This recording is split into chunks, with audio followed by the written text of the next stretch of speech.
નમસ્તે મિત્રો, હિન્દુ પરંપરા ચેનલમાં તમારું હાર્દિક સ્વાગત છે. મિત્રો, આજે આપણે કામદા એકાદશીની વ્રત, એની પૌરાણિક કથા, પૂજાવિધિ અને નિયમોની વાત કરીશું. હિન્દુ ધર્મમાં એકાદશીનું વ્રત સર્વશ્રેષ્ઠ માનવામાં આવે છે. તેમાં પણ ચૈત્ર સુદ એકાદશી એટલે કે કામદા એકાદશીનું વિશેષ મહાત્મ્ય છે. આ એકાદશી હિન્દુઓના નવા વર્ષની પ્રથમ એકાદશી છે.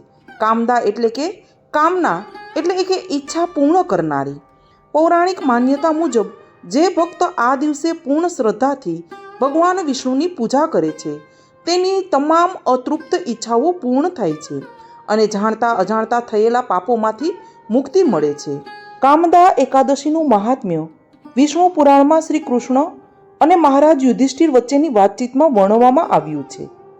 એક વખત મહારાજ યુધિષ્ઠિરે યદુવંશના રાજા ભગવાન શ્રી કૃષ્ણને પૂછ્યું, હે વાસુદેવ, કૃપા કરીને મારા દંડવત પ્રણામ સ્વીકારો. હે પ્રભુ, ચૈત્ર સુદમાં આવતી એકાદશીનું વર્ણન કરો અને મને આ એકાદશી કરવાની વિધિ અને તેનું શું ફળ મળે છે તે પણ સમજાવો. ત્યારે ભગવાન કૃષ્ણે જવાબ આપ્યો, હે પ્રિય મહારાજ યુધિષ્ઠિર, પુરાણમાં નિર્દિષ્ટ એકાદશીનું વર્ણન ધ્યાનપૂર્વક સાંભળો. એક વખત રામચંદ્રજીના દાદા મહારાજા દિલીપે તેમના આધ્યાત્મિક ગુરુ વશિષ્ઠને ચૈત્ર માસના શુક્લ પક્ષમાં આવતી એકાદશી કરવાની વિધિ અને તેના નામ વિશે પૂછ્યું. વશિષ્ઠ મુનિએ એનો જવાબ આપ્યો કે હે રાજન, હું ચોક્કસ તારી ઈચ્છા પૂરી કરીશ. એકાદશીનું નામ કામદા એકાદશી છે. આ પવિત્ર એકાદશી દરેકના પાપોને મૂળથી બાળી નાખે છે અને વ્રત કરનારને પુત્રની પ્રાપ્તિ થાય છે. હવે આ એકાદશીનું મહાત્મ્ય સાંભળો. ઘણા વર્ષો પૂર્વે રતનપુર નામની એક નગરી હતી. આ વૈભવી નગરીમાં પુંડરીક નામે રાજા રાજ્ય કરતો હતો. તેની સાથે તેના પ્રજાજનો, જેમાં ગંધર્વો, કિન્નરો અને અપ્સરાઓનો સમાવેશ થતો હતો, તે પણ સાથે રહેતા હતા. તે નગરીમાં લલિતા નામે સુંદર અપ્સરા અને લલિત નામે ગાંધર્વ પતિ પત્ની તરીકે રહેતા હતા. તેઓ એકબીજાના પ્રેમમાં અતિશય ઓતપ્રોત રહેતા અને તેમના વૈભવી ઘરમાં વિવિધ પ્રેમાલાપની પ્રવૃત્તિઓમાં સતત વ્યસ્ત રહેતા હતા. લલિતાના હૃદયમાં તેના પતિ પ્રત્યે પ્રેમ અને લલિતના હૃદયમાં તેની પત્ની પ્રત્યેનો પ્રેમ એટલો પ્રગાઢ હતો કે બંને એકબીજાનો વિરહ ક્ષણભર પણ સહન ન કરી શકતા. એક વખત પુંડરીક રાજાના દરબારમાં ઘણા ગંધર્વો નાચગાન કરતા હતા અને લલિતે પણ તેની પત્ની વગર ગાન ગાયું. લલિતાની ગેરહાજરીમાં લલિતનો અવાજ, સૂર, શબ્દો અને તાલમાં ઘણી ભૂલો પડી. પ્રેક્ષકોમાં કાર કોટકા નામે સર્પ આ રહસ્ય જાણતો હતો. તેણે રાજાને લલિતના આ પ્રકારના વર્તન પાછળની સત્યતા અંગે ફરિયાદ કરી. આથી રાજા અત્યંત ક્રોધિત થઈ અને લલિતને આ પ્રકારે શ્રાપ આપ્યો, હે પાપી, હે મૂરખ, તારી પત્નીના પ્રેમમાં અંધ બનીને તે નૃત્યગાનના કાર્યક્રમને નિષ્ફળ બનાવ્યો. તેથી હું તને શ્રાપ આપું છું કે તું માનવભક્ષી જંગલી પ્રાણી થા. પુંડરીકના શ્રાપથી લલિત તરત જ મોટા રાક્ષસમાં ફેરવાઈ ગયો. જ્યારે લલિતાએ તેના પતિને ન માની શકાય એવા અને અત્યંત બિહામણા ચહેરાવાળો જોયો, ત્યારે તેણીએ શું કરવું, ક્યાં જવું એ વિચારમાં ને વિચારમાં ઘણા રાત દિવસ વિતાવ્યા. આ બધી મુશ્કેલીઓ ભૂલીને તે તેના પતિ પાસે જંગલમાં જીવવા લાગી. એક વખત તે પોતાના પતિ સાથે આ જંગલમાં ભટકતી હતી. તેવામાં લલિતાએ વિંધ્યાચળ પર્વતની શિખર પર શ્રીનાય મુનિનો પવિત્ર આશ્રમ જોયો. લલિતા તરત જ ત્યાં ગઈ અને શ્રીનાય મુનિને દંડવત પ્રણામ કર્યા. આ સ્ત્રીને જોઈને મુનિએ પૂછ્યું, હે સુંદર સ્ત્રી, તું કોણ છે? તું કોની પુત્રી છે અને શા માટે અહીં આવી છે? લલિતાએ એનો જવાબ આપ્યો, હું વીર ધનવા ગાંધર્વની પુત્રી છું. મારું નામ લલિતા છે. હું મારા શ્રાપિત પતિ સાથે આપની પાસે આવી છું. હે મહામુનિ, પુંડરીક રાજાના શ્રાપથી મારા પતિ રાક્ષસ બન્યા છે.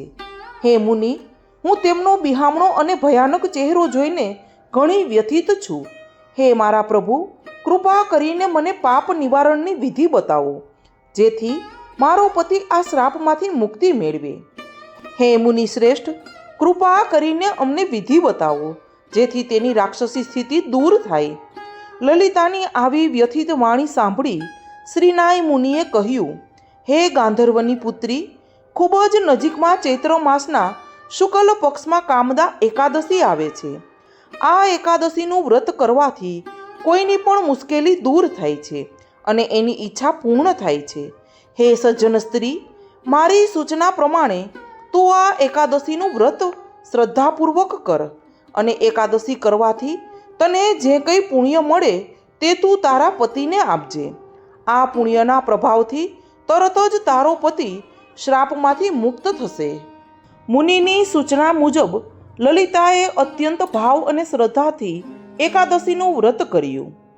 દ્વાદશીના દિવસે લલિતા પરમાત્મા વાસુદેવ અને બ્રાહ્મણોની સામે બેસીને કહે છે કે મેં મારા પતિને શ્રાપમાંથી મુક્તિ અપાવવા કામદા એકાદશીનું વ્રત કર્યું છે. હવે આ પુણ્યના પ્રભાવથી મારા પતિને રાક્ષસી દેહમાંથી મુક્ત કરો. આ સમયે તેમનો પતિ પણ ત્યાં હાજર હતો. જેવી લલિતાએ પ્રાર્થના પૂરી કરી કે તરત જ તેનો રાક્ષસ પતિ બધા પાપોમાંથી મુક્ત બન્યો અને પવિત્ર ગાંધર્વનો ચહેરો પ્રાપ્ત થયો. ત્યાર પછી લલિત અને લલિતા સુખી જીવન જીવવા લાગ્યા. ભગવાન કૃષ્ણે કહ્યું, હે મહારાજ યુધિષ્ઠિર, હે રાજન શ્રેષ્ઠ, દરેકે આ કામદા એકાદશીની વાર્તા સાંભળીને પોતાની શક્તિ પ્રમાણે એકાદશી કરવી જોઈએ. કામદા એકાદશીનું જેવું કોઈ સારું વ્રત નથી, કારણ કે આ એકાદશી બ્રાહ્મણની હત્યા જેવું પાપ અને રાક્ષસી શ્રાપોમાંથી પણ મુક્તિ અપાવે છે. આ એકાદશીની પૂજા વિધિ અને તેના નિયમો જોઈએ.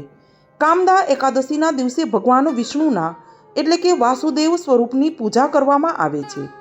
એકાદશીના દિવસે સવારે વહેલા ઉઠી સ્નાન કરી વ્રતનો સંકલ્પ કરવો. ભગવાન વિષ્ણુની મૂર્તિ કે તસવીરને ગંગાજળથી અભિષેક કરી પીળા વસ્ત્રો, પીળા ફૂલ, ચંદન અને તુલસીના પાન અર્પણ કરવા. ભગવાનને ફળ અને મીઠાઈનો ભોગ ધરાવવો. યાદ રાખવું કે વિષ્ણુ પૂજામાં તુલસી અનિવાર્ય છે. અને ઓમ નમો ભગવતે વાસુદેવાય મંત્રનો જાપ કરવો. એકાદશીની રાત્રે સૂવાને બદલે ભજન કીર્તન અને સત્સંગનું વિશેષ મહત્વ છે, તેથી થાય તેટલું જાગરણ કરવું. બીજા દિવસે એટલે કે બારસના દિવસે બ્રાહ્મણોને ભોજન કરાવી તથા દાન આપી વ્રત પૂરું કરવું. જે ભક્તો કામદા એકાદશીની કથા વાંચે છે અથવા સાંભળે છે તેને અશ્વમેઘ યજ્ઞનું ફળ મળે છે. મિત્રો, આવા ધાર્મિક વિડીયો જોવા માટે અમારી ચેનલને સબસ્ક્રાઈબ કરી દેજો.